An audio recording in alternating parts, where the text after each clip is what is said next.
This was the week where England's longest-serving monarch, Queen Elizabeth II, finally croaked at the age of 96. She was queen for 70 years. And I don't know much about Queen Elizabeth other than her fictional portrayals in The Crown. Love that series. Also, Naked Gun. Great queen appearance. It wasn't actually her. Should have been. Could have been. But no. And now we're all having a conversation about colonialism. And come to find out, a lot of people don't think it was that bad. So that's been fun. So just so you guys know, the British are still the heads of state or the British monarchy is still heads of state in 14 countries, including Antigua and Barbuda. They're known as Commonwealth realms. They're a vestige of the British Empire. The realms are different from other members of the Commonwealth nations, which consist of dozens of countries that were colonized by the British, but ditched the monarchy in favor of a republic. 17 countries left the British monarchy during the Queen's reign, and the last nation to do so was Barbados in 2021. She oversaw like a lot of fucked up shit, repression of the Mau Mau in Kenya in the 50s, Operation Banner in Ireland, Northern Ireland, which lasted for 4 decades, like a 1956 attempt to get the Suez Canal, which was like, what? And then, of course, the Falklands War, 1982. Let's see, she kind of always was able to sort of distance herself from a lot of that. But let's see, obviously India and Pakistan became independent nations in 1947. This was before she ascended. Became is a sort of doing a lot of heavy lifting in terms of the ways that those countries got their independence. Nigeria did the same the following decade. Sri Lanka became a republic in 1972. And let's see, there are some, yes. The Queen often seemed to benefit from a belief, this is from the New York Times, that she could be separated from Britain's, at times, callous rule. Queen Elizabeth was assigned little blame when the British authorities in Kenya tortured suspected Mau Mau rebels in the 50s, or after British forces fighting anti-colonial unrest used similar tactics against civilians in Cyprus in 1955 and Aden, Yemen in 1963. So, NATO, can you separate the Queen from the empire, the art, or the artist from the art, so to speak? Or is the whole thing canceled? I think it's kind of cool that she was the last emperor. Like, that what distinguishes her rule is the collapse of the British Empire. Yes. It's not like the carnage that they inflicted at the end was worse than all the horrible things that they did during the empire. So good at what a remarkable legacy to leave of failing to maintain the British Empire in spectacular fashion. I mean, I think not the instances I mentioned were not graceful, but ultimately the writing was so on the wall that you're like, yeah, you needed to let them go because you don't have any other way to hold on to these colonies. But it is funny that, like, if she were American right now, Fox, instead of praising her and like sort of weirdly being royalist about it, they'd be like, this woman oversaw the downfall of the great American empire. Like, she let it all go to pieces. If a man had been king. Yup. I mean, and the thing that people don't say enough about Queen Elizabeth that I really think needs to be part of the, as we reflect on her reign, is that she liked to fuck. She was eyes wide shut up in Windsor Castle. She was just super into coming. She was, I think, clearly comfortable being around pedophiles. And I just think we need to put that out there into the world that the Queen really liked to fuck. Now, when you're basing this on what? I just think it would be a fun rumor to spread. Oh. Like, if all the Bitchuation room listeners were like, Yeah, I heard the Queen really liked to fuck. Yeah, we're inviting Michael Fox, journalist, is Yeah. going to be discussing his deep dive into the Queen's sex life. um, I just thought it's because she owns so many pearl necklaces. Bam! Oh, but never inside. You can never come inside. I'm sorry. That being said, okay, there's some King Charles, who, by the way, has the fingers of Oscar Mayer sausages. Please, in your spare time, look this up. Holy shit, my man has some thicky fingies. Um, he has said before about slavery. This was in I don't know exactly what year this was, but this was recent. He said at the Commonwealth Heads of Government meeting in Rwanda, I want to acknowledge the roots of our contemporary association run deep into the most painful period of our history. I cannot describe the depths of my personal sorrow at the suffering of so many as I continue to deepen my own understanding of slavery's enduring impact. King Charles also apparently is like very pro renewable energy. He has visited the occupied territories in the West Bank.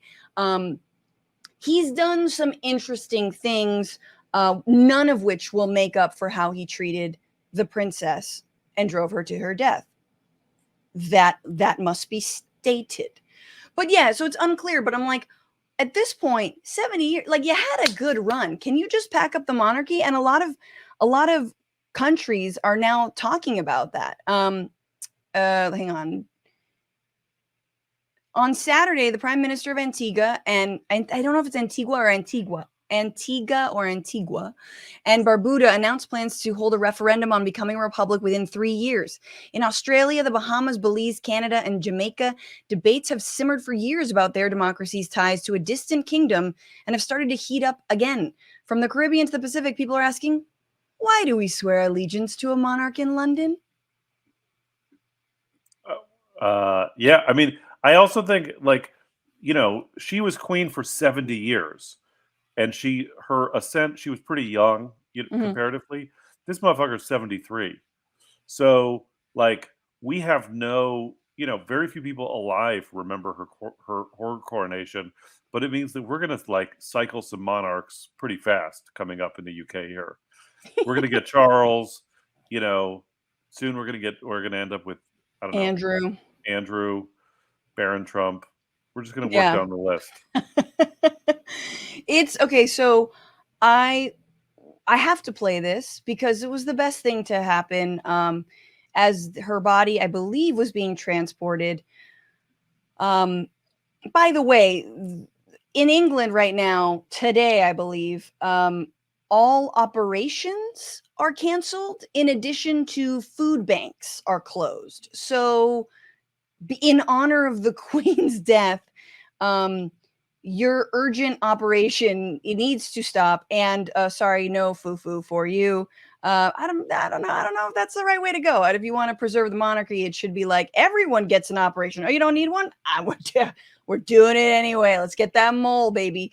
But here is the royal procession, and Prince Andrew, again, BFFs with Jeffrey Epstein, has settled out of court around basically trafficking and sex with a minor in the year 2001, but settled more recently. Here is a kid yelling at him, and see if you can make out what he says.